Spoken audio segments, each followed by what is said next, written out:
Friends, आज की इस वीडियो में दोस्तों हम लोग देखने वाले हैं class 10 CG board political science का सेकंड चैप्टर जो है क्या भाई, political institutions and social councils.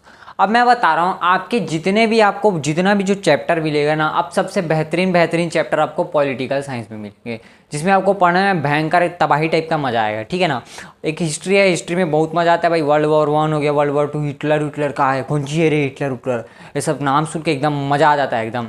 फिर जब पढ़ोगे ना, हिटलर ये सब कांड किया, वो कांड किया, मुसोलिनी भकलोल था, क्या किया, ये सब में बहुत मज़ा आता है। और इधर आपको पॉलिटिकल में क्या मज़ा आएगा, पॉलिटिकल में मज़ा आएगा। अरे यार, बांग्लादेश का आपको पढ़ना है, बांग्लादेश का विभाजन पढ़ना है, पूरी पाकिस्तान से हटवा दिया, वो आपको इसी के बाद वाले चैप्टर में पढ़ना है, जो थर्ड चैप्टर है। ठीक है ना। ठीक है, तो भाई चलो अभी स्टार्ट करते हैं political institutions and social council. तो मैं आपको इस चैप्टर का बेसिक पहले इंट्रोडक्शन बता देता हूँ। सबसे पहले बात आप तो ये जान लो कि ये चैप्टर 2 पार्ट्स में है। पहला पार्ट क्या है, पॉलिटिकल इंस्टीट्यूशंस। अब पॉलिटिकल इंस्टीट्यूशंस में हम ये सारी चीज़ें जानेंगे, जैसे कि आपका हो गया क्या, लोकसभा क्या होता है, राज्यसभा क्या होता है, और आपका प्रेसिडेंट क्या होता है, और इन्हीं तीनों को मिलाकर क्या बोला जाता है, पार्लियामेंट बोला जाता है। इन्हीं तीन मेंबर्स को मिलाकर क्या बनता है, पार्लियामेंट बनता है। तो उसके बारे में हमको जानना है। उसके बाद फिर आपको प्राइम मिनिस्टर के बारे में पढ़ना है, काउंसिल ऑफ मिनिस्टर्स के बारे में पढ़ना है, सुप्रीम कोर्ट के बारे में पढ़ना है, हाई कोर्ट के बारे में पढ़ना है, डिस्ट्रिक्ट कोर्ट के बारे में पढ़ना है, और सिविल कोर्ट के बारे में पढ़ना है। इसमें भी आपको कुछ चीज़ें हैं, वो मैं जब आगे बढ़ूँगा तब बताऊँगा। तो इस वीडियो में अगर हम लोग बात करें बेसिकली, तो इस वीडियो में अब हम एक फेस इस चैप्टर का ख़त्म करेंगे, और अगले वीडियो में हम लोग इस चैप्टर को पूरी तरीके से ख़त्म कर देंगे।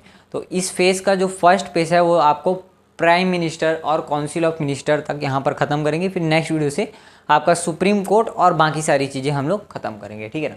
तो फर्स्ट चलो हम लोग देखते हैं इसका इंट्रोडक्शन। अब इंट्रोडक्शन कौन चीज़ देगा, आदमी सब चीज़ तो बता दिया। अब तुम लोग को मैं बताता हूँ क्या इसका बेसिक जो फंड है वो कैसे पढ़ना है। तो आप सबके बुक के फ्रंट पेज में क्या दिया होगा, पहले दिया होगा क्या कि डेमोक्रेसी और इंडिया का जो इंस्टीट्यूशन है, डेमोक्रेसी में जो मतलब जो इंडियन डेमोक्रेटिक कंट्री है, इंडिया एक डेमोक्रेटिक कंट्री है, तो उस डेमोक्रेटिक कंट्री में जो है हम इंस्टीट्यूशन को किस रूप से बांटते हैं। तो फर्स्ट आता है डिसेंट्रलाइजेशन। क्या होता है डिसेंट्रलाइजेशन, इसके ऊपर खड़े क्वेश्चन आता है कि डिसेंट्रलाइजेशन क्या होता है, एक्सप्लेन डिसेंट्रलाइजेशन। तो उसको आपको लिखना पड़ेगा। तो फर्स्ट हम लोग देखते हैं क्या डिसेंट्रलाइजेशन क्या होता है। डिसेंट्रलाइजेशन, ठीक है ना। अब देखो ये जो आप ये चैप्टर जो पढ़ रहे हो ना यार, ऐसा नहीं है कि इस चैप्टर से आप छुटकारा पा सकते हो। जो लोग अगर सोशल साइंस के फील्ड से जुड़े रहेंगे, गारंटेड बता रहे हो, पॉलिटिकल साइंस तुम लोग का एकदम तबाही पढ़ो, क्योंकि पॉलिटिकल साइंस बहुत इंपॉर्टेंट हो जाता है। और आप खुद समझो ना यार, जनरल नॉलेज के लिए कि प्रधानमंत्री क्या कर रहा है, प्राइम मिनिस्टर, कई लोग को तो यही नहीं पता कौन है रे भाई प्राइम मिनिस्टर। हम लोग का सबका बाप है। द रियल बॉस कौन है पता है, द रियल बॉस होता है supreme court, I am the real boss. उसके बाद आता है इलेक्शन कमीशन, वो भी इसी चैप्टर में पढ़ना है। वो बोलता है I am the real boss, फिर द रॉक बोलता है I am the real boss. ठीक है ना। तो ये सब चीज़ें चलती है। अब चलो पढ़ते हैं मेन टॉपिक पे एकदम फोकस के साथ। देखो डिसेंट्रलाइजेशन, डी का मतलब क्या होता है, किसी चीज़ को तोड़ना, और सेंट्रलाइजेशन यानी सेंटर में जो पावर है उसे हम लोग जब तोड़ देंगे, यानी डिफरेंट सेक्टर्स में क्या बोलते हैं, डिस्ट्रीब्यूट कर देंगे, तब वो क्या कहलाएगा, डिसेंट्रलाइजेशन कहलाएगा। जैसे आप सबको पता है भाई कि पहला होता है क्या, पीएम प्राइम मिनिस्टर, उसके बाद आता है कौन, डीएम डिस्ट्रिक्ट मजिस्ट्रेटर, सॉरी पीएम के बाद आता है सीएम जो होता है क्या आपका चीफ मिनिस्टर, उसके बाद आता है क्या डीएम का मतलब होता है डिस्ट्रिक्ट मजिस्ट्रेट के बाद अगर तहसीलदार वगैरह डीएसपी वगैरह लोग आते रहते हैं। लेकिन मेन द रियल बॉस कौन है, ये। तो अभी हम लोग ने देख रहे हैं क्या कि ये देखो आपको खुद ही दिख रहा होगा कि यहाँ पे भी डिसेंट्रलाइजेशन है भाई। पावर में जो है पीएम क्या करता है, पूरे भारत को देखता है। अब उस भारत के एक पॉइंट यानी एक राज्य को कौन देखेगा, तो सीएम देखेगा। उस राज्य के एक डिस्ट्रिक्ट कौन देखेगा, तो वो देखेगा डिस्ट्रिक्ट मजिस्ट्रेट, है ना, डिस्ट्रिक्ट मजिस्ट्रेट देखता है। तो ये क्या हो गया हमारा डिसेंट्रलाइजेशन, हम ऐसा कह सकते हैं। अब जरा इसी को हम लोग कैटेगराइज कर देते हैं कि किस टाइप से ये कैटेगराइज होगा। तो फर्स्ट हम जानते हैं क्या कि सेंट्रल पावर होता है। जैसे मैंने आपको बताया क्या है सेंट्रल पावर, क्या है सेंट्रल पावर। फर्स्ट क्या है, सेंट्रल गवर्नमेंट है। इसी सेंट्रल गवर्नमेंट के अंदर आपको सारी चीज़ें मिल जाएगी, प्रेसिडेंट मिल जाएगा, प्राइम मिनिस्टर मिल जाएगा, इलेक्शन कमीशन, सब चीज़ें मिल जाएगी। देखो आराम से इस चैप्टर को लेके जाना, हड़बड़ा मत, एकदम हड़बड़ाए तो गड़बड़ाओगे, याद रखना। आराम से इस चैप्टर को पढ़ना, कोनो हड़बड़ी नहीं, अभी तुम्हारे पास फुल टाइम है। आराम से इस चैप्टर को पढ़ो, ख़त्म करो। और ज़्यादा जेन अकलेल भकलेल टाइप का काम किए ये होते हो किया, तो चुट्टा कहीं का बार बार उसी चीज़ को बता रहा है। मैं बार बार इसलिए बोल रहा हूँ क्योंकि आपके दिमाग में घुसड़ जाए वो, ठीक है, घुसरेगा फिर निकलेगा नहीं। ठीक है, इसलिए बोल रहा हूँ। तो पहला पावर आपका क्या हो जाएगा, सेंट्रल पावर। सेंट्रल पावर में वही पीएम वगैरह सब चीज़ें आपको मिल जाएगी, ठीक है ना। उसके बाद क्या आता है आपका, सबको पता है भाई, स्टेट आता है, स्टेट पावर, स्टेट गवर्नमेंट, इसको हम लोग क्या बोलेंगे, सेंट्रल गवर्नमेंट, एक होता है स्टेट गवर्नमेंट। अब एक और आ जाएगा आपका लोकल गवर्नमेंट। लोकल गवर्नमेंट में आप सबको पता चल जाएगा क्या, कि जो पंचायत वगैरह रहता है, नगर पालिका रहता है, इन सब के बारे में क्या मिल जाएगा आपको, डिस्क्रिप्शन मिल जाएगा कि जो है ये लोकल गवर्नमेंट है। तो ये होता है क्या, डिसेंट्रलाइजेशन। मतलब कि हम इसको ऐसा तो लिख सकते हैं ना कि decentralisation is a process in which we decentralise the super power into different sectors, ऐसा भी लिख सकते हो। अब अपनी अपनी मर्जी है, सबकी सबकी वाणी है, अपने अपने वाणी को यूज़ करो, पेपर में छापो। पेपर में लिखना कोनो बड़े बात नहीं होता है। देखो बुक में लिखी हुई चीज़ आपके कभी काम नहीं आ सकती, जो है जितना है दिमाग की चीज़ है, दिमाग में जितना है भले कम है लेकिन वही काम आएगा, याद रखना इस चीज़ को। तो जब पेपर में जब लिखोगे ना तो चोट्टा कहीं का इसको बनाना, तो ये क्या हो जाएगा आपका, हॉरिजॉन्टल मैनर। देखो हॉरिजॉन्टल और एक होता है क्या, क्या बोलते हैं, एक होता है आपका खड़े यानी कि सीधा। तो ये हो गया स्ट्रेट मैनर में हम लोग ने क्या किया, अभी देखो डिसेंट्रलाइजेशन पढ़े, डिसेंट्रलाइजेशन में हम लोग ने पावर को डिस्ट्रीब्यूट किया कि सेंट्रल गवर्नमेंट है, स्टेट गवर्नमेंट, लोकल गवर्नमेंट है, ठीक है ना। अब ये जो आप तीनों को देख रहे हो भाई, ये कहाँ से कहाँ जा रहा है, ऊपर से नीचे जा रहा है, सीधे ऊपर से नीचे जा रहा है कि नहीं जा रहा है। तो इसको हम लोग क्या बोलेंगे, straight manner of state distribution, इसको हम लोग क्या बोलेंगे, स्टेट डिसेंट्रलाइजेशन ऑफ पावर, जो भी है। तो स्टेट डिसेंट्रलाइजेशन ऑफ पावर ये होता है। और एक होता है क्या, हॉरिजॉन्टल डिसेंट्रलाइजेशन ऑफ पावर। अब वो क्या होता है उसको जरा समझते हैं। उसमें आप समझोगे क्या कि जो सुप्रीम कोर्ट है, उसके बाद आता है कौन, लेजिस्लेचर, और उसके बाद आता है कौन आपका एग्जीक्यूटिव। अब जरा समझते हैं क्या होता है, जरा बड़ा बड़ा नाम है, थोड़ा समझ लेते हो। पहले आप लोग समझो क्या, लेजिस्लेचर तो लिखवा रहा हूँ, चोटा लेके लिखो, बैला टाइप बैठे हो। लेजिस्लेचर हो जाएगा। लेजिस्लेचर के बाद क्या बोला मैंने, आपका हो जाएगा ये सुप्रीम कोर्ट, लास्ट में लिखेंगे। लेजिस्लेचर के बाद आएगा एग्जीक्यूटिव।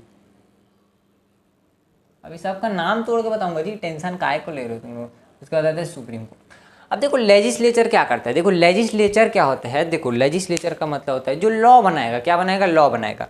अब उसी को जब असेंबली में बैठते हैं उसको क्या बोलते हैं, लेजिस्लेटिव असेंबली। और वो असेंबली कहाँ होता है, पार्लियामेंट के लोकसभा और राज्यसभा में। माने कुल मिला के आप ये समझो, ये जो लेजिस्लेचर मैं बोल रहा हूँ ये क्या है बाबू, पार्लियामेंट। क्या है, पार्लियामेंट।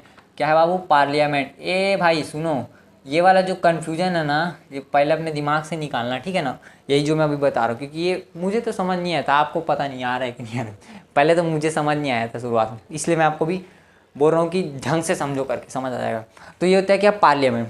और एग्जीक्यूटिव का मतलब क्या होता है, जो लॉ लेजिस्लेचर यानी पार्लियामेंट के द्वारा बनाया गया है उसे एग्जीक्यूट करना, माने उसे लोगों को मनवाने पर तरसाना, माने लोगों को बताना चोट्टा तुम्हारा ये रूल है, ये सब चीज़ें। इसलिए जो पुलिस रहता है वो सबको पता है, तो वो लोग बताते नहीं है कि किसी का कपार फोड़ दिया, रे दादा को रोते रोते आएगा, वो चोट्टा कहीं का मेरा कपार फोड़ा है, मुड़ी फोड़ दिया पूरा गांव की लड़ाई में, ठीक है। तो वो क्या करेगा, बताते आएगा हाँ क्रिमिनल क्राइम किया है।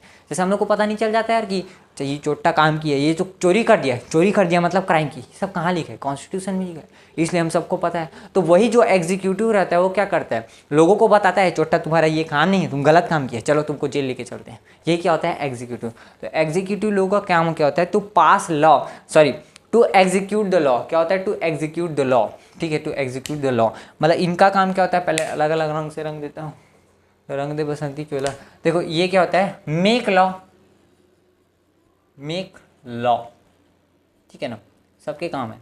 इसका काम क्या होता है, टू एग्जीक्यूट लॉ या परफॉर्म लॉ, एग्जीक्यूट लॉ मतलब ये जो लॉ बनाया गया है इसे एग्जीक्यूट करना। अब आते हैं सुप्रीम कोर्ट में। सुप्रीम कोर्ट को हम लोग न्याय का रक्षक कहते हैं। दुहाई हो महाराज, दुहाई हो, हमने सच ये कांड हो गया, ये सब बोलते हैं ना। तो दुहाई हो वाला जो सिस्टम है वो कहाँ चलता है, सुप्रीम कोर्ट में चलता है। सुप्रीम कोर्ट को क्या बोला जाता है, तो ये क्या करता है, प्रोटेक्ट लॉ, माने भैया लॉ के अकॉर्डिंग काम करना है। और कोनो चोट्टा लॉ के विपरीत काम कर दिया, घर में जाके चोरी कर दिया, डकैती कर दिया, किसी को मार धार दिया, किसी का रेप कर दिया, किसी को मार काट दिया, वो सब भी क्या होता है, वो सब में सुप्रीम कोर्ट में जाता है, ठीक है। तो सुप्रीम कोर्ट को क्या बोला जाता है, द प्रोटेक्टर ऑफ लॉ। मतलब जो लॉ बनाया गया है उसको कोई पालन नहीं करेगा, मतलब मंजूरे जज होगा, ठीक है ना। मतलब जो लॉ बनाया गया सबके लिए मान्य रहेगा। तो इसका मतलब क्या है, इसको क्या बोलते हैं, protector of law, protector protector of law, इसी को क्या बोला जाता है, हॉरिजॉन्टल डिस्ट्रीब्यूशन बोला जाता है, जो मैंने इतने टाइम में बताया है। अब भाई इतने तरीके से बता रहा हूँ तो आप सबको कोई भी मेरे हिसाब से तो नहीं होना चाहिए, क्या आपको आपके दिमाग में कोई भी कचरा नहीं भराना चाहिए। तो इसको क्या बोला जाता है, हॉरिजॉन्टल। अगर ये पेपर में आ गया ना तो एकदम लहा देना, ठीक है ना, तबाही तरीके से। मतलब इतना ऐसा लिखना सब रहा है, हम ही तो पॉलिटिकल साइंस को बनाए हैं, हम ही तो अम्बेडकर को बताए थे कि ये सब लिखना है, ठीक है ना, इस तरीके से लिखना है, ठीक है, पेपर में। सर देखते आँख ही फूट जाए आदमी का, इतना तबाही कैसे लिख दिया आंसर, ठीक है। ये हॉरिजॉन्टल मैंने सब पेपर सब आपके बुक में नहीं दिया, मैं अपने से बता रहा हूँ, ठीक है ना। अब ये हो गया कि आपका डिसेंट्रलाइजेशन। अब जरा हमारे कॉन्स्टिट्यूशन को बनने से पहले की चीज़ें को देख लेते हैं। देखो हुआ क्या ना, जिस समय जो हमारा कॉन्स्टिट्यूशन बन रहा था उस समय का बेड़ा जो है किसे दिया गया था, डॉक्टर भीमराव अंबेडकर को दिया गया था, महात्मा गांधी के बारे में। लेकिन महात्मा गांधी का ऐसा मानना था कि जो हमारा ये जो लेयरिंग बाय लेयरिंग जो हो रहा है हमारा डिस्ट्रीब्यूशन, तो वो जो लोकल गवर्नमेंट है, लोकल गवर्नमेंट में भी क्या चाहिए, एक और गवर्नमेंट चाहिए जो ग्राम स्तर, यानी कि क्या होना चाहिए, क्या होता है, गांव स्तर को भी देखे। पहले दो ही स्तर था, पहले था क्या, स्टेट, और फिर अब पहले सेंट्रल था, फिर स्टेट था, डिस्ट्रिक्ट था, और सेंट्रल स्टेट डिस्ट्रिक्ट था, लेकिन पंचायत नहीं था। जो मैंने डिस्ट्रिक्ट बताया वो लोकल गवर्नमेंट, उसके अंदर भी एक गवर्नमेंट आना चाहिए जिसे हम लोग पंचायती राज के नाम से अभी जानते हैं। तो गांधी जी का ऐसा मानना था कि भाई देखो, आप खुद सोच के देखो यार, आप बार बार खुद किसी काम को करवाने के लिए, आपके कोई रोड है, आप बार बार विधायक के पास जाओगे, विधायक के पास इतना ज़्यादा काम रहता है, आपके पूरे डिस्ट्रिक्ट को उसको देखना है, वो चोट्टा का आपका मानेगा? आप मुझे ये बताओ, सबसे पहली बात तो दूजन बॉडीगार्ड खड़े रहेगा, कौन है, नहीं, बहुत बिजी हैं, हाँ सरकार एक जना है, भेजना है यार, काय बार बुलाया यार, चोट्टा का था भेजना कहा हुई। तो विधायक लोग क्या करेंगे, आपको खिदार देंगे, कोई मतलब नहीं। गांधी जी का ऐसा मानना था कि हर वो छोटी सी छोटी बात जो एक गांव में हो उसे फ्रैंकली होकर क्या बता सके, किसी को बताया जा सके, जिससे वहाँ पर डेवलपमेंट हो। और वैसा कब होगा, अब मुझे बताओ, अब दोस्त रहोगे तो अरे यार क्या यार ऐसा बोलते रहते हो, मतलब, ठीक है ना। तो वैसे ही अगर कोई गांव का ही एक मेंबर, गांव का ही जो आदमी रहेगा, अगर उसे हम लोग सरपंच बना दे तब का होगा, तब वो हमारा दोस्त टाइप लगेगा। अरे मुखिया जी देखो ना जी, ये सब काम नहीं चल रहा है, नली देखो ना कैसे टेढ़गा बेच का बना दे, कौन चोटल बुलाए रहो रे, कहा कर दी चोरा का तर के, ये जो चोरा पैसा चोरा भाग गए, तो ये सब क्या, अरे यार सरपंच आना यार, ये देखना का काम हुए, ये कर, तो ये सब जो है सिस्टम है, ठीक है ना। तो इन सब सिस्टम को बनाने के लिए महात्मा गांधी ने बोला। अब अंबेडकर जी का क्या कहना था, देखो दोनों में कंट्रोवर्सी हो गया। उस समय के सबसे जो बुजुर्ग आदमी थे जिन्होंने हमारे पूरे भारत को आज़ादी देने में काम किया, और लेकिन आज भी कई अनपढ़ और कई क्या मेरे मुँह से क्या बोल सकता हूँ, जिन लोग नाथूराम गोडसे को अच्छा बोलते हैं और महात्मा गांधी को बुरा बोलते हैं। अरे चोट्टा तुम क्या जानता है, तुम महात्मा गांधी के बारे में कुछ जानते हो? कुछ नहीं जानते। जिसके बारे में तुम पढ़ नहीं सकते ना, जिन्होंने उतना काम किया उसके बारे में बोलने की तुम्हारी कोई औकात नहीं है। लेकिन याद रखना, जो आदमी आपको ऐसा बोल रहा है उसके सामने सड़ जाना, क्योंकि वो अक्खन अनपढ़ है, उसको कुछ नहीं आता, बस पेल रहा है आपके सामने, कुछ नहीं आता उसको, ठीक है ना। तो और जो अब अंबेडकर साहब उस समय कोलंबिया यूनिवर्सिटी से पढ़ के आए थे, अब एकदम ठाट बाट में अब अंबेडकर बोलने लगे। क्या बात करते हो महात्मा गांधी जी, अगर हम लोग इतना ज़्यादा डिसेंट्रलाइजेशन करेंगे तो करप्शन बढ़ जाएगा। अब उनका भी कहना एक प्रकार से ठीक था, क्योंकि भाई उस समय देखो ना कि कितना ज़्यादा करप्शन है। अभी देख लो चोट्टा विधायक लोग को देखो, पूरा जेब भर के पूरा पैसा धरा है, पैसा पकड़े ना इन लोग इतना गदगद, तो इन लोग पूरा पैसा पकड़ लिए हैं। अबे भकलोलवा बोलते हैं कि अब उनका भी कहना ठीक था कि इतना ज़्यादा डिसेंट्रलाइजेशन कर देंगे तो बहुत ज़्यादा करप्शन बढ़ जाएगा। लेकिन अब मुझे ये बताओ यार, डिसेंट्रलाइजेशन करना एक प्रकार से अच्छा था कि नहीं? मेरे हिसाब से तो उस समय जो अंबेडकर और गांधी जी ने सोचा दोनों के लिए अच्छा था, लेकिन समय के आते हमें डिसेंट्रलाइजेशन करना ही पड़ेगा। क्योंकि आप खुद समझो, हमारी अभी की जनसंख्या इतनी ज़्यादा हो गई कि आप तो सोच रहे मोलत लगती एक ठन लाइन लगी गाँव के बीच में कुछ हुआ ठीक है ना, तब पाँच टो लाना पड़ेगा। इसे लगता है बहुत खतरनाक हो गया आज का, तो जनसंख्या देख रहे हो कुछ चल रहा है इधर, कोनो गाड़ी चल रहा है इधर, ठीक है, बहुत ज़्यादा पॉपुलेशन बढ़ रही है, जिस कारण से हमें डिसेंट्रलाइजेशन करना जरूरी था। और फिर इसे जो है 1992 में खैर आपका बताया जाता है 73rd और 74th अमेंडमेंट एक्ट, बाकी रियल में ये जो है 24 अप्रैल 1993 में क्या हो गया था, पास हो गया था। लेकिन इसे याद मत रखो, 1992 याद रखो, 73rd और 74th अमेंडमेंट एक्ट, जिसे हम लोग मिनी कॉन्स्टिट्यूशन के नाम से भी जानते हैं। तो ये कुछ आपको मिल गया क्या, पूरा नॉलेज। अब मैंने यहाँ तक जो बताया ये सब थी कि आपकी बेसिक नॉलेज। क्या थी बेसिक नॉलेज जो आपको पता होनी चाहिए थी, जिसे मैंने आपको बताया है।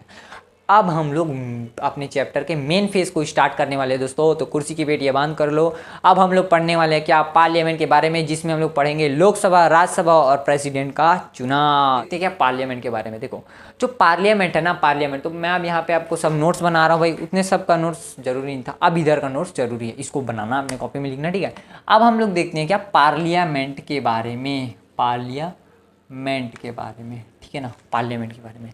देखो जो पार्लियामेंट है ना, ये जो है क्या बोलते हैं, दो हाउसेस और एक मेंबर से मिलकर बना है। कितने से? दो हाउसेस और एक मेंबर से मिलकर बना है। जिस फर्स्ट हाउस को हम लोग बोलते हैं क्या, लोकसभा। सेकेंड हाउस को हम लोग बोलते हैं राज्यसभा, थर्ड हाउस और थर्ड पर्सन को बोलते हैं क्या, प्रेसिडेंट।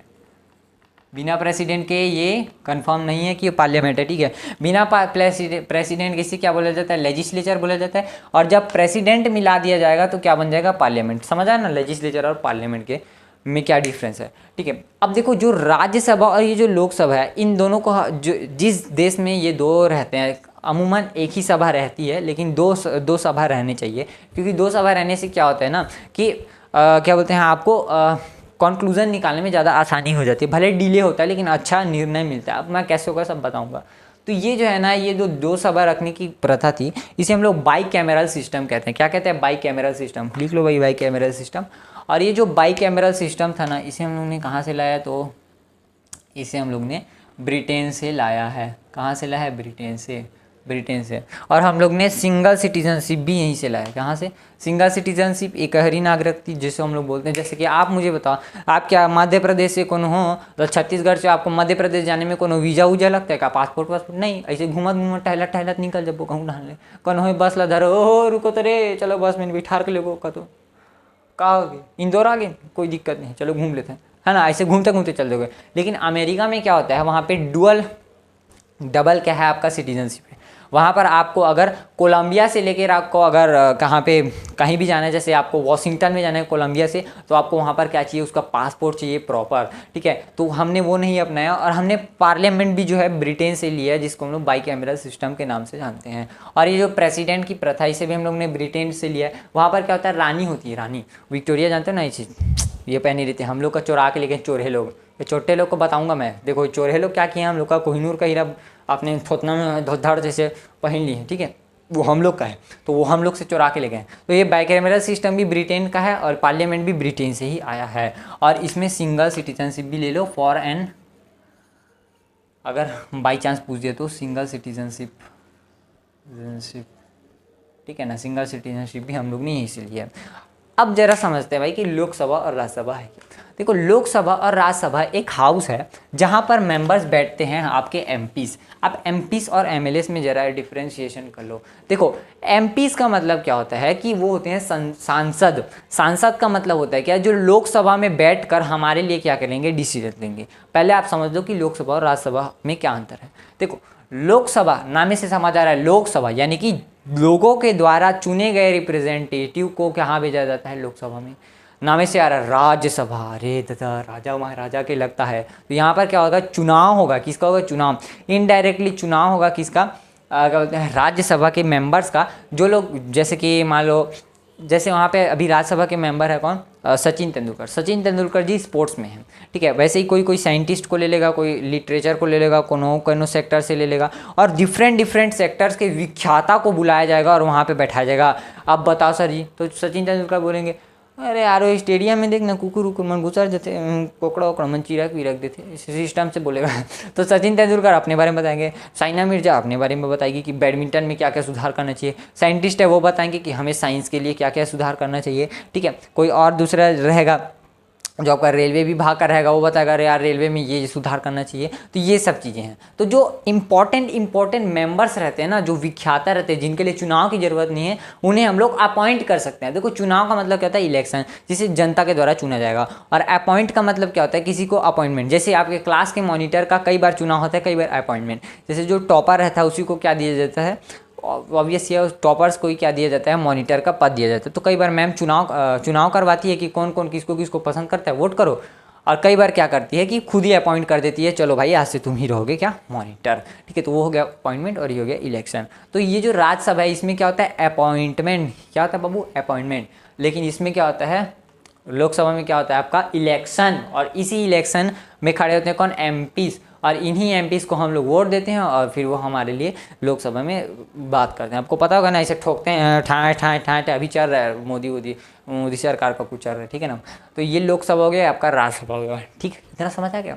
अब जरा समझते कि जो लोकसभा है इसमें मेंबर्स वगैरह कितने हैं और राज्यसभा जो है कितने हैं, ठीक है। अब आप पूछोगे सर जी ये दोनों में बड़ा कौन है, तो ऑब्वियस सी बात है कि पावर के मामले में, क्योंकि हम लोग डेमोक्रेटिक कंट्री हैं इसलिए लोकसभा यानी लोकसभा को ज़्यादा पावर दिए गया है, लेकिन कुछ कुछ में राज्यसभा को भी पावर दिया गया है। जैसे कि जो आपका यूपीएससी होता है ना, यूनियन पब्लिक सर्विस कमीशन, उससे रिलेटेड अगर कोई नया जॉब लाना रहा है, जैसे कि अभी क्या क्या है, अभी आईएएस है इंडियन एडमिनिस्ट्रेटिव सर्विस, आईपीएस है इंडियन पुलिस सर्विस, और आपका क्या है इंडियन फॉरेस्ट सर्विस। लेकिन मान लो अगर किसी को, जैसे मान लो हमको लाना है क्या, वुमेन को सुधार के लिए, तो इंडियन वुमेन सर्विस, तो वो सिर्फ वुमेन्स के लिए रहेगा। तो वो वैसी जो संस्थाएं रहेगी, वैसा जो आपका डिपार्टमेंट रहेगा, वो किसे दे दिए गया है, राज्यसभा को दे दिए गए। और राज्यसभा के बगैर लोकसभा अपने से कुछ भी नहीं कर सकता, राज्यसभा को ही पूछकर करेगी। तो कुछ कुछ में लोकसभा को है, कुछ कुछ में राज्यसभा को है, लेकिन मेनली आपको देखना है क्या, राज्यसभा को ज़्यादा ही पावर है। अब जरा हम लोग इसके डिस्ट्रीब्यूशन को समझ जाते हैं। प्रेसिडेंट को अलग से पढ़ना है, उसका टेंशन मत लो, ठीक है ना। आपको सब बताऊंगा यार, ड्राफ्ट क्या होता है, बिल क्या होता है,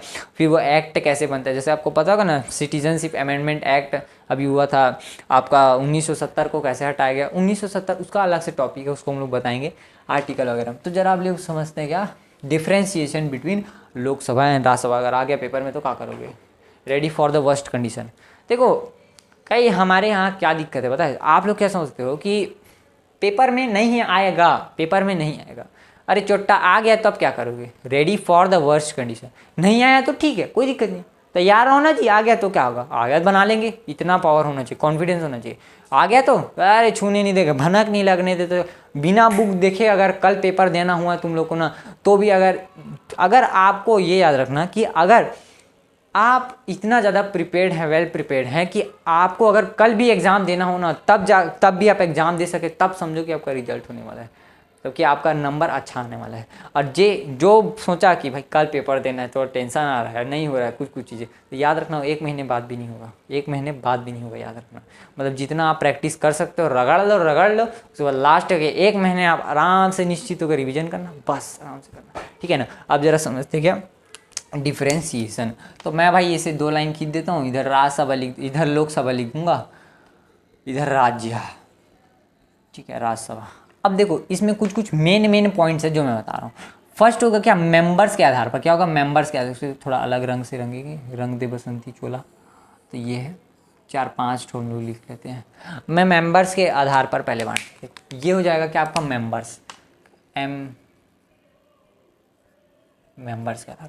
देखो लोकसभा में वर्तमान जो लोकसभा है यानी प्रेजेंट में जो लोकसभा है, वहाँ पर 552 क्या हैं आपके मेंबर्स के लिए सीटें हैं, 552 मेंबर्स के लिए सीटें हैं। और जो राज्यसभा है उसमें 200 एंड कितने 50 सीटें हैं, कितने 250 सीट्स, कितने 250 सीट्स। अब ये जो 552 सीट्स है ना, इसमें से 2 को क्या किया जाता है, नॉमिनेट किया जाता है किसके द्वारा, प्रेसिडेंट के द्वारा जी, प्रेसिडेंट के द्वारा। अब नॉमिनेशन का कारण क्या है, देखो नॉमिनेट करने का रीज़न ये है कि इनमें जो है एंग्लो इंडियंस को चुना जाता है। देखो एंग्लो इंडियंस का मतलब क्या होता है, जैसे आप जरा समझो कि किसी जो ब्रिटिशर्स के टाइम में 1945 में हुआ क्या, अगर मान लो कोई ब्रिटिशर्स आया, अगर उसे इंडियन लड़की पसंद आ गई, 1950 की बात कर रहा हूँ, तो उसको अगर इंडियन लड़की पसंद आ गई, वहीं पे शादी कर लिया, इसलिए लोग रहने लगे, उनके बच्चे आ गए। अब उनके जो बच्चे होंगे, आपको अब जाहिर सी बात है 1-2 साल में आ जाता है, तो 1950 है, 1950 से आप खुद समझो कि 50 साल का मान लो उस बच्चे का, 50 या 20-30 साल में तो उसका खुद का शादी हो जाएगा, तो 1980-90 तक आते आते उसकी शादी हो गई। अब भाई 1980-90 तक उसकी शादी हो गई, तो उसके भी तो बच्चे आएंगे, तो वो क्या कहलाएंगे, एंग्लो इंडियंस कहलाएंगे। मतलब जो एक फॉरेनर कंट्री का कोई भी होना चाहिए, माँ या फिर बाप जो भी है, तो और उसका जो बच्चा रहेगा उसे क्या बोला जाएगा, एंग्लो इंडियन बोला जाएगा। तो उन्हीं 2 एंग्लो इंडियंस को यहाँ पर चुना जाता है, ठीक है, क्योंकि भाई उनकी भी बात रखना जरूरी है ना। क्या होता है देखो, अब आप ना समझो कुछ नहीं, लेकिन आप भले हंस दोगे कोई दिक्कत नहीं, लेकिन अगर भाई खुद समझो कि अगर किसी का बाप अंग्रेज का है और इधर माँ जो है क्या बोलते हैं इंडिया की है, तो बोलेगा ना अंग्रेज की औलाद करके, तो उसको थोड़ा चिढ़ाएगा। तो इसलिए उसको भी प्रायोरिटी देना जरूरी है कि वो क्या बोलते हैं, अभी तो खोरो नहीं बचा होगा मेरे ख्याल से, तो उसको भी थोड़ा प्रायोरिटी देना पड़ता है भाई कि हाँ इस टाइप से इसकी भी बातें रखनी चाहिए। तो ये जो है नॉमिनेटेड, जो 2 नॉमिनेटेड सदस्य होते हैं, ठीक है ना। और इसमें 12 को नॉमिनेट किया जाता है, कितने को, 12 को। तो बचे कितने, देखो यहाँ से 2 नॉमिनेट हो गए तो कितने बचेंगे, 550। यहाँ से कितने बचेंगे, 238। अगर 12 को नॉमिनेट किया तो 12 को नॉमिनेट कर देंगे। वही नॉमिनेशन होगा कि कोई कोई बड़े बड़े जो पोस्ट रहेंगे, जैसे कि साइंटिस्ट हो गया, कोई एक्टर हो गया, जैसे अभी आपको पता होगा हेमा मालिनी जो है MP हैं, तो वो सब जो है क्या है यहाँ पर इसको जोड़ा जाता है। तो ये आपके लोकसभा में क्या है, मेंबर्स हो गए सर जी, मेंबर्स के आधार पर बांट दिए। अब जरा समझते हैं, मेंबर्स तो हो गया, अब जरा समझते हैं कार्यकाल। कार्यकाल के समय में मतलब कि कितने ईयर में मतलब ओल्ड एज बोल सकते हैं इसको, एज, कितने एज में आप इसके मेंबर बन सकते हो। देखो तो आप खुद समझो कि जो लोकसभा है, लोकसभा में एकदम पुराने लोगों को ज़रूरत है, एकदम डोकरा डोकरा लोगों को ज़रूरत है। और जो आपका राज्यसभा है उसमें थोड़े जवान जवान लोगों के, अभी तो मैं जवान हूँ, जवान जवान लोगों के क्या होता है बात होनी चाहिए। तो ये जो है 30 साल के उम्र के मुस्टंडे जो हैं वो लोग खड़े हो सकते हैं इसमें। और इसमें क्या बोलते हैं आपके, सॉरी, राज्यसभा में 30 साल के लोग खड़े हो सकते हैं, सॉरी यार, राज्यसभा में कुछ, अब खुद समझो ना यार, लोकसभा क्या है, डेमोक्रेटिक कंट्री है, और जब तक कोई ताए फाए आदमी को नहीं भेजोगे तब तक क्या काम होगा। तो जो 25 साल के लोग हैं वो लोग लोकसभा में रह सकते हैं, और जो 30 साल के लोग हैं वो लोग राज्यसभा में रह सकते हैं। लेकिन डोकरा हो जा रहता है, थोड़ा सा डोकरा हो गए हैं, दमा उमा हो गया है, इसमें एकदम जवान, अभी तो मैं जवान हूँ, गजब एकदम लहरते हुए घूमेगा 25 साल में। इसलिए इसको क्या दिया जाता है, लोकसभा, और इसको राज्यसभा, ठीक है ना। अब देखते हैं क्या कि कितने कितने में ये जो है सेवन, यानी कि इसे हटा दिया जाएगा, बोले तो रद्द कर दिया जाएगा। अगर मान लो 1/10, 1/10, और इसमें भी 1/10, अगर इससे कम मेंबर्स हो गए भाई, तब क्या होगा, जो आपका मीटिंग हो उसे रद्द कर दिया जाएगा। अब देखते हैं सेशंस के बारे में। तो सेशंस तीनों में एक ही होते हैं, SESSION, सेशंस जो भी हैं देख लो। तो सेशंस तीनों में एक ही होता है। पहला होता है कि आपका पहला होगा आपका समर सेशन होता है जी, ना जी, बजट सेशन, बजट, विंटर और मॉनसून, ठीक है, बजट, विंटर और मॉनसून होता है, और इसमें भी सेम होता है, ये तीनों में सेम होता है, ठीक है ना। तो ये हो गया आपका सेशंस के आधार पर, ये कितने में होगा, ये एज हो गया और ये मेंबर्स हो गया। हम लोग ने उस 4 पॉइंट पे देखे। अब देखते हैं सबसे इंपॉर्टेंट पॉइंट ऑफ आपका लोकसभा और राज्यसभा के। देखो लोकसभा और राज्यसभा आप खुद समझो कि उसे चलाने के लिए कोई ना कोई एक हेड चाहिए भाई उतना बड़ा जो भीड़ है, वरना तो नेतवान लोग को जानते हो, झगड़ा हो जाएगा, चोट्टा तू कैसे बोला हमारे के बारे में, उधर चिल्लाते रहता है बीजेपी हाय हाय, बीजेपी हाय हाय, उधर कांग्रेस हाय हाय हाय हाय, चिल्लाते रहता है एकदम तबाही तरीके से। उधर कोई नहीं रहेगा तो मार काट हो जाएगा, उधर तो एकदम पूरा बवाले हो जाएगा, एकदम महेशवती निकाल तरीके से खत्म हो जाएगा पूरा। तो इसलिए क्या हो जाता है, दोनों में जो है एक क्या बोला जाता है, एक विख्यात, जो कम से कम एकदम ज़्यादा क्या हो, 20 साल का क्या हो उसको एक्सपीरियंस हो, एकदम जो पुराना आदमी रहता है ना, पुराना, उसको क्या बनाया जाता है, उसका हेड। और उसी हेड को क्या बोलते हैं, तो देखो इधर हम लोग लोकसभा देखते हैं, लोकसभा, और इधर हम लोग राज्यसभा देखते हैं, ठीक है ना। तो जो लोकसभा है इसमें कौन रहता है, तो इसको हम लोग बोलते हैं स्पीकर। क्या बोलते हैं, स्पीकर। इसे क्या बोलते हैं, स्पीकर। मतलब इसके जो हेड रहेगा, जो सबको बताएगा कि ऐसे होता है। देखो जैसे किसी महोदय जी को बोला गया, महोदय जी आप अपना बात को रखिए यहाँ पर, तो वो अपना पूरे बात को बोलेगा कि ये जो चोट्टा है रेलवे मंत्री, ये कांड कर दिया है, चोड़ा कहीं काम नहीं करवाता है, चोट्टा पैसा भर खाता है। अब फिर उसको बैठाया जाएगा, अब फिर वो बोलेगा, अब स्पीकर को बोलेगा ना, उसको जो बोलना रहेगा उसको, वो उसको बोलेगा, वरना दोनों एक दूसरे को बोलेंगे तो मार काट हो जाएगा, चौक में हमको कैसे बोला तू, यहाँ से ये इसको बोलता है। मंत्री जी हम इतना सारा काम करवाए, हमने यहाँ पर वो वाला रेलवे बनवाया है, वो वाला रेलवे बनवाया है, दिखा देते हैं हम आपको, रसीद उसी सब चीज़ दिखा देते हैं। हाँ चलो ठीक है जी। फिर कौन उठाएगा, बोलिए महोदय जी, वो बोलेगा, उधर से चोट्टा कौन नरियाएगा, नहीं महोदय जी ऐसा नहीं है, हमने ये लिखा है, देखिए हमको पूरा लिस्ट लाए हैं, तो हम इतना ज़्यादा रोड बनाए, इतना ज़्यादा करप्शन की जिसको हौदे नहीं है ऐसा नहीं बोलता है ना, पगला जाएगा वो, कहा दे नहीं है, ठीक है ना। ऐसा बोलना चाहिए ना नेता लोग को, हम लोग इतना पैसा खाएं कि जनता को कंगाल कर दिए। ये चोट्टा लोग का क्या बोले, पूरा इतना क्या बोल सकते हैं यार, क्या ही बोले अब। स्पीकर, ठीक है। अब राज्यसभा में इसी हेड को क्या वाइस प्रेसिडेंट को बनाया जाता है। किसको बनाया जाता है, वाइस प्रेसिडेंट। वैसे भी वाइस प्रेसिडेंट का काम है क्या, यही तो काम है, इसी का तनख्वाह लेता है वो, वाइस प्रेसिडेंट। और ये जो वाइस प्रेसिडेंट है इसे हम लोग क्या बोलते हैं, चीफ सेक्रेटरी, क्या बोलते हैं, सॉरी चेयरपर्सन, चेयरपर्सन इसमें क्या होता है, स्पीकर, इसमें बोलते हैं चेयरपर्सन, ठीक है, चेयरपर्सन। तो ये क्या आ गया भाई आपका लोकसभा और राज्यसभा के बारे में। अब जरा हम लोग देखते हैं किसके बारे में, आपका क्या बोलते हैं, प्रेसिडेंट के बारे में। प्रेसिडेंट बहुत मज़ेदार टॉपिक है, बहुत ज़्यादा ही अति वाला मज़ेदार टॉपिक है। इसको मैं बेहतरीन तरीके से पढ़ाया हूँ, मैं एक वीडियो भी और डाला था, बहुत ज़्यादा मतलब हाई फाई एकदम व्यू आया है इसलिए। तो अब प्रेसिडेंट के बारे में समझते हैं। देखो जो प्रेसिडेंट है वो क्या है, ये किस आफत की बला है। देखो प्रेसिडेंट को क्या बोला जाता है, चीफ एग्जीक्यूटिव बोला जाता है, चीफ एग्जीक्यूटिव। एग्जीक्यूटिव का मतलब क्या समझते हो जी, अभी तो मैंने आपको बताया ना कि जो लॉ पार्लियामेंट के द्वारा बनाया जाएगा उस लॉ को एनफोर्स करने का काम कौन करेगा, यानी उसको लागू में लाने का काम कौन करेगा, तो एग्जीक्यूटिव। और उन्हीं एग्जीक्यूटिव का पप्पा यानी बाप कौन है, प्रेसिडेंट, यानी कि सबका पप्पा है बाबू, ये सब फर्स्ट पर्सन ऑफ इंडिया बोलते हैं। बाकी काम ज़्यादा कुछ नहीं करता है, सब प्रधानमंत्री करते हैं, ठीक है ना। तो ये प्रेसिडेंट है। अब ये जो प्रेसिडेंट है आप देख रहे हो, इन सब के पावर भी होते हैं। तो पहले हम लोग इसका इलेक्शन देखते हैं, फिर पावर देख लेंगे। तो फर्स्ट हम लोग समझते हैं इसके इलेक्शन, और जो इलेक्शन आपको कोई टीचर नहीं बताएगा, आप सबके दिमाग में रहता होगा प्रधानमंत्री को तो हम वोट दे देते हैं, प्रेसिडेंट कौन चुनता है, छुट्टा। तो प्रेसिडेंट वही लोग चुनते हैं जिसको आप लोगों ने चुनकर लोकसभा में भेजा है। देखा बोल दिए सर जी, बड़ा खतरनाक बोल दिए, एकदम समझ नहीं आ रहा है, ठीक समझाता।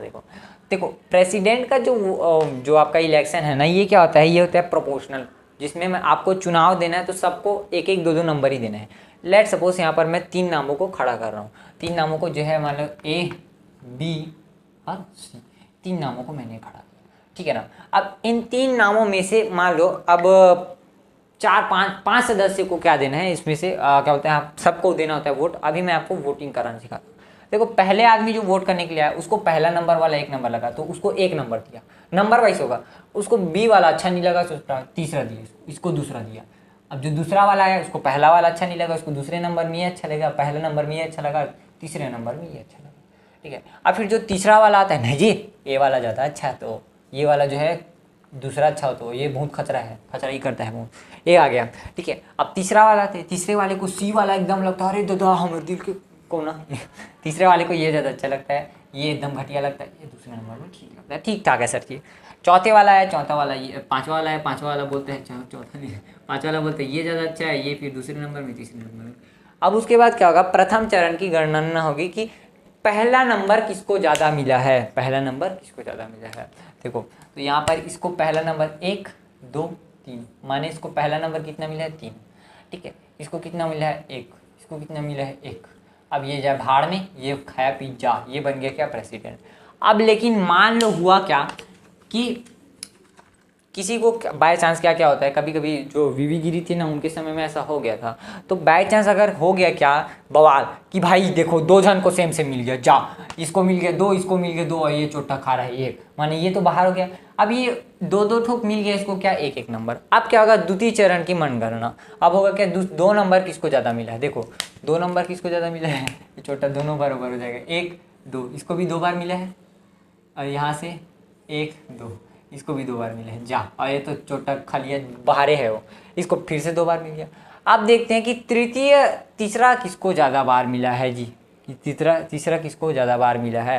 तो तीसरा इसमें से जिसको मिलेगा वो हो जाएगा। यानी आप समझ रहे हो ना कि प्रोपोर्शनल, कि पहले जो है 1 नंबर ही को गिना जाएगा, फिर 2 नंबर ही, उसके बाद फिर 3 नंबर ही। वैसे उतना ज़्यादा आता नहीं है नौबत, एक नंबर में ही खत्म हो जाता है। तो इसको क्या बोलते हैं, प्रोपोर्शनल गवर्नमेंट, ठीक है। अब देखो ये जो हम लोग वोट दे रहे हैं ना, इस वोट का वैल्यू होता है, जैसे जो आपका 1 वैल्यू 1 वोट ऑफ 1 पर्सन बोलते हैं ना हम लोग डेमोक्रेसी में, तो वो ऐसा नहीं होता। इसमें प्रेसिडेंट के चुनाव में होता ये है, हर एक का एक एक वैल्यू होता है। अब उस वैल्यू को निकालने का एक फॉर्मूला होता है, क्या, देखो उसका वैल्यू क्या होता है। तो एक जो MP रहता है ना, MP, एक जो MP रहेगा, ठीक है, तो पहले आपको MLA का निकालना आना चाहिए, तब तो जाकर आप MP का निकालोगे।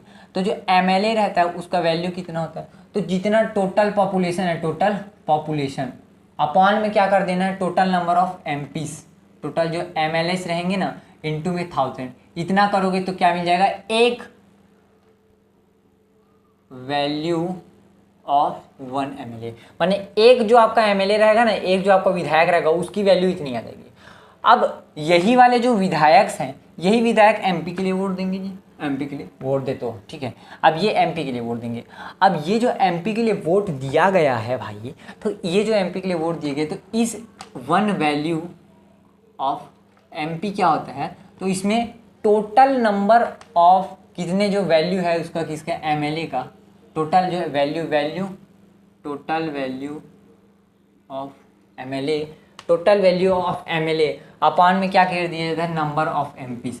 और यही जो है क्या आता है, 1 एमपी का वैल्यू, एक एमपी का जो वैल्यू है, ठीक है। मतलब जहाँ पर ज़्यादा पॉपुलेशन रहेगा उस एमपी का ज़्यादा वैल्यू हो जाएगा। इस हिसाब से तो यूपी में 8 करोड़ जनसंख्या, तो वहाँ पर सबसे ज़्यादा वैल्यू होगा। इसलिए देखना ज़्यादातर जो नेतवा लोग रहते हैं वो लोग क्या करते हैं, यूपी पर ज़्यादा प्रेशर करते हैं उसको जीतने के लिए, ठीक है। तो इस प्रकार से क्या होता है, आपके प्रेसिडेंट का चुनाव होता है। तो आई होप करता हूँ सबको समझ में तो आ ही गया होगा। अब जरा देखते हैं क्या प्रेसिडेंट के पावर्स को, जो क्या है आपके पेपर के लिए बहुत ज़्यादा इंपॉर्टेंट है। क्या पावर ऑफ प्रेसिडेंट, देखो पावर ऑफ प्रेसिडेंट आपको पढ़ना बहुत इंपॉर्टेंट, क्योंकि पेपर में आता है, ठीक है ना। देखो जो पावर ऑफ प्रेसिडेंट बहुत ज़्यादा है, अगर आप देखोगे तो बहुत सारे पावर्स हैं, बाकी उनमें से आपको 6 टॉपिक लिखने का आएगा। इस साल आया, शायद ही आएगा आपके एग्जाम में, तो बोल नहीं सकते ना, लेकिन ready for the worst condition, अगर आ गया तब क्या करोगे, ठीक है। तो फर्स्ट पावर क्या होता है इसका, क्या पहले आप देखो, जैसे आपको मैं लिखने का तरीका बताता हूँ, अब लिखना देखो कैसे लिखोगे। पहले कि the president is the first person of, क्या बोलते हैं, India, in which we called president as a chief executive, पर चीफ एग्जीक्यूटिव कहते हैं, कि इसके बारे में बता देना। उसके बाद फिर क्या करना है आपको, 6 पॉइंट्स को लिखना है। पहले पेज में आपको क्या लिखना है, 6 पॉइंट्स को। तो पहले 6 पॉइंट्स क्या क्या है, तो फर्स्ट जो पॉइंट है वो क्या है, ये होता है क्या, इसके पास क्या होता है, लेजिस्लेटिव पावर, लेजिस्लेटिव पावर। दूसरा होता है क्या आपका एग्जीक्यूटिव पावर। तीसरा होता है क्या, फाइनेंशियल पावर।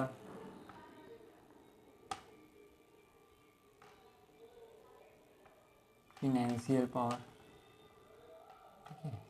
पावर देख लेना भाई स्पेलिंग। चौथा क्या होता है आपका, फोर्थ होगा, देखो legislative power, executive power, financial power, military power. जितने भी मिलिट्री रहेंगे वो इसी के अंडर में रहते हैं, मिलिट्री पावर, ठीक है। तो ये 4 पॉइंट्स हो गए। फिफ्थ होगा क्या आपका, इमरजेंसी पावर। इमरजेंसी क्या होता है ये आपको नेक्स्ट चैप्टर में पढ़ना है, ठीक है ना।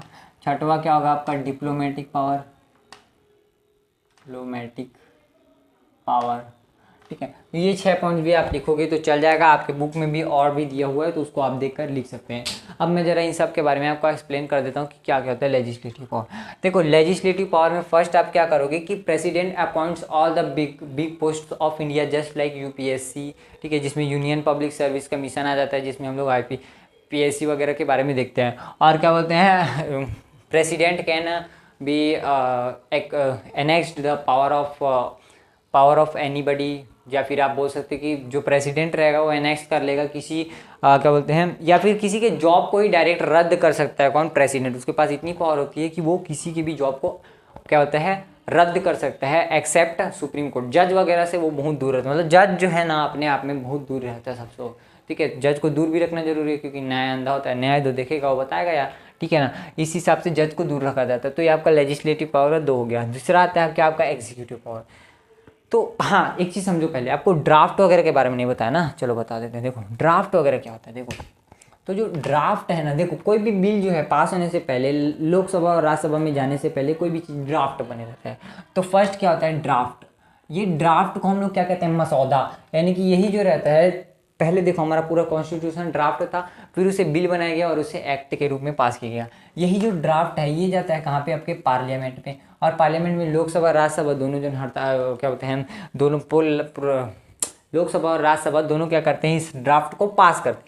और जब ये यहाँ से पास हो जाता है तो इसे कहा जाता है क्या, बिल। इसे कहा जाता है बिल। और फिर जब इसमें प्रेसिडेंट सिग्नेचर मार देता है, अगर ये कोई चीज़ बिल बन गया ना तो क्या समझ लो वो एक्ट बन गया, क्योंकि प्रेसिडेंट को उतना पावर नहीं है कि वो उस बिल को रद्द कर सके, ठीक है ना। इसके पास वीटो पावर भी होते हैं, पॉकेट वीटो पावर होता है आपका फिलहाल में तो इसके पास जो है क्या ही बोले बेचारे का, एब्सोल्यूट वीटो पावर तो खत्म कर दिए गए। तो इसके पास पॉकेट वीटो पावर होता है, बट वो जो है ज्ञानी जैल सिंह के समय से खत्म हो चुका है, ठीक है ना। फिर जो प्रेसिडेंट है यही क्या बन जाता है, एक्ट। माने पहले कोई चीज़ ड्राफ्ट होता है, फिर उसके बाद बिल बनता है, फिर एक्ट। तो पहले जो सिटीजनशिप अमेंडमेंट एक्ट था ना, वो पहले सिटीजनशिप अमेंडमेंट बिल बना होगा, उससे पहले भी ड्राफ्ट, फिर बिल, फिर एक्ट बना होगा, ठीक है ना। तो इस तरीके से क्या बनता है आपका ये। तो इसको आप पेपर में बना के आ जाओगे तो एकदम वो हला जाएगा, अरे दरे इसको लड़का को नंबर नहीं काटना चाहिए, एकदम अच्छा लिखा है, ऐसा बोलेगा, ठीक है। और एग्जीक्यूटिव पावर, देखो प्रेसिडेंट के पास भाई चीफ एग्जीक्यूटिव बोला जाता फोर्स को, ऐसे नहीं बोला जाएगा। तो यही क्या करता है, सारे लॉज को एनफोर्स करता है। लिखोगे इसमें क्या फर्स्ट कि यही सारे लॉज को एनफोर्स करता है। सारे डिप्लोमेटिक पावर जो एम्बेसडर रहेंगे वो सब जो है इसी के अंडर में काम करते हैं, इसी के अंडर आते हैं। जो भी विदेश मंत्री रहेगा वो सब इसी के अंडर काम करेंगे। तो ये सब आप लिखोगे, ठीक है ना। फाइनेंशियल पावर, फाइनेंशियल पावर में जितने भी जो बजट के सेशंस होते हैं उन सबको कौन कंडक्ट कराता है, प्रेसिडेंट कंडक्ट कराता है।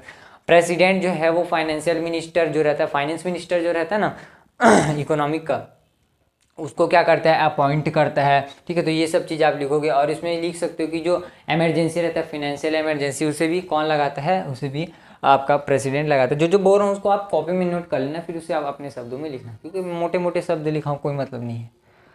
और आएगा फिर मिलिट्री पावर। मिलिट्री पावर में सबको पता है कि जो नेवी वगैरह रहता है, नेवी आपका एयरफोर्स हो गया, नेवी हो गया, एयरफोर्स हो गया, और आपका जल थल, और हाँ जल थल नेवी हो गया, एयर फोर्स हो गया, और क्या होता है जी, हाँ वही आर्मी फोर्स। आर्मी फोर्स, ये तीनों के कमांडर किसे कहा जाता है, प्रेसिडेंट को कहा जाता है। और भाई ये भी याद रखना कि किसी भी कंट्री पर इन्वेशन करने से पहले प्रेसिडेंट का ही परमिशन लेना पड़ता है, ठीक है। तो ये भी आप लिखोगे। अब देखते हैं इमरजेंसी। इमरजेंसी में जो है इसका जो प्रावधान है, यानी कि जो आर्टिकल 356 में बताया गया, किस में बताया गया, आर्टिकल 356 में। आर्टिकल 356 में किसके बारे में बताया गया है, इमरजेंसी के बारे में बताया गया है। तो ये भी आपको याद रहना चाहिए। इसमें आप लिखोगे कि इमरजेंसी के दौरान जितने भी कॉन्स्टिट्यूशन में लॉस हैं, वो सब जितने भी हमारे हक है ना, फंडामेंटल राइट, सब चीज़ें हमसे एनेक्स कर ली जाती है। ये जो आपका टॉपिक है इसका आपको मैं बोल सकता हूँ कि आपको नेक्स्ट चैप्टर में जाते ही एकदम अच्छे से क्लियर हो जाएगा। और फिर आएंगे डिप्लोमेटिक पावर, कि ऑल द जो फॉरेन नेगोशिएशंस होते हैं, जितने ट्रीटीज होते हैं, ये सब किसके साथ नेगोशिएट किए जाते हैं, वो सब प्रेसिडेंट ही करवाता है। मतलब प्रेसिडेंट की अनुमति के अकॉर्डिंग पीएम जाते हैं और वहाँ से करते हैं। बतिया बराबर है, बस इनडायरेक्टली बोलते हैं। तो ये हो गया क्या भाई, पावर ऑफ प्रेसिडेंट। अब देखो यार, इस वीडियो के लिए हम इतना ही रखते हैं, क्योंकि इतने को आपको पहले रिवीजन करना होगा, लिखना होगा, नोट्स वोट्स बनाना पड़ेगा।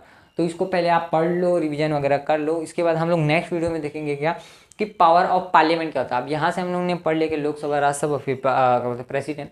अब इसके बाद आपको पढ़ना है ना, तो इसके बाद आपको पार्लियामेंट की पावर बता दूंगा, और फिर उसी में आपको prime minister, council of minister, supreme court के बारे में बताएंगे, ठीक है। उसके बाद अपन लोग इलेक्शन कमीशन देखेंगे और